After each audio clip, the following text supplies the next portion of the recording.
Hey guys, shooting this video blog from Orlando, beautiful city. Been down there this week meeting with about 40 pastors.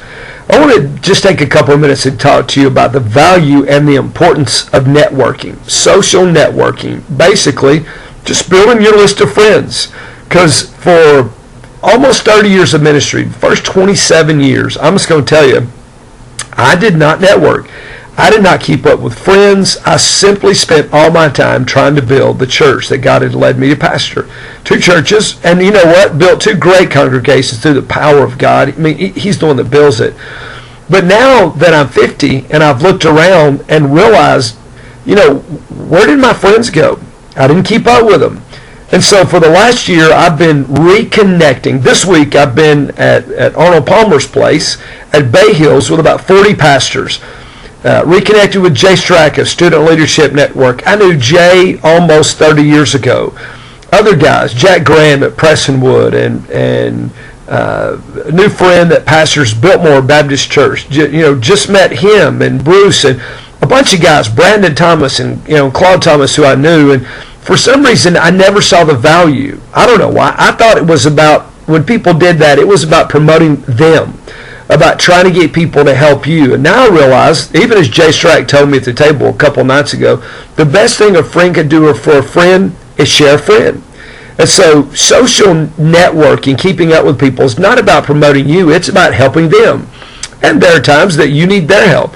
It's about doing Galatians chapter 6. It's bearing one another's burdens and thus fulfilling the law of Christ. It is helping your friends, men and women, who are in any form of ministry or leadership or whatever walk of life. When they have a need, they can call you.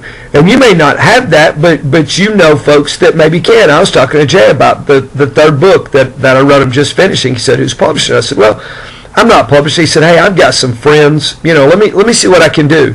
And that's when he said the best thing a friend can do for a friend is share a friend.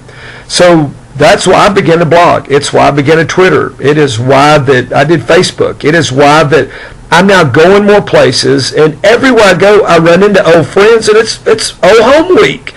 What a blockhead I was that I hid in my office for the last 28 years and missed rich relationships.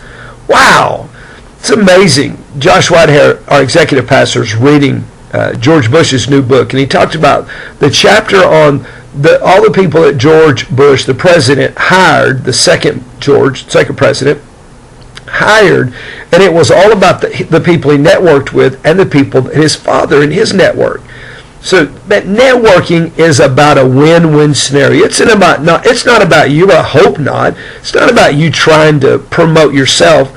It's about promoting others, and it's about gaining help, and it's about increasing influence in the kingdom of God. So I want to challenge you. If you're not about it, get busy. I'm trying to work with my 2 sons who are both in the ministry.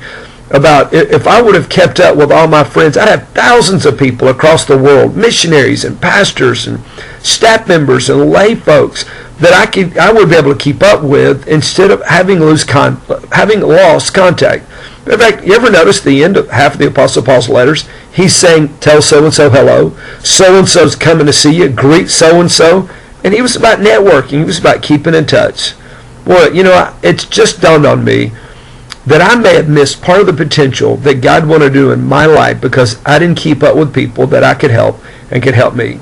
That was a sobering thought for me. So listen, don't blow it like I did. Keep up with your friends. Expand your list and build that list to add value to them. Because you know what? If you help enough people get what they want, you'll get what you want. Just want you to think about it. Have an amazing weekend. We started our Christmas messages this coming weekend at Faith Promise. If you're around Knoxville, love to see you all on our internet campuses. Be blessed. Keep growing and add value to someone today. Love ya. See you next week.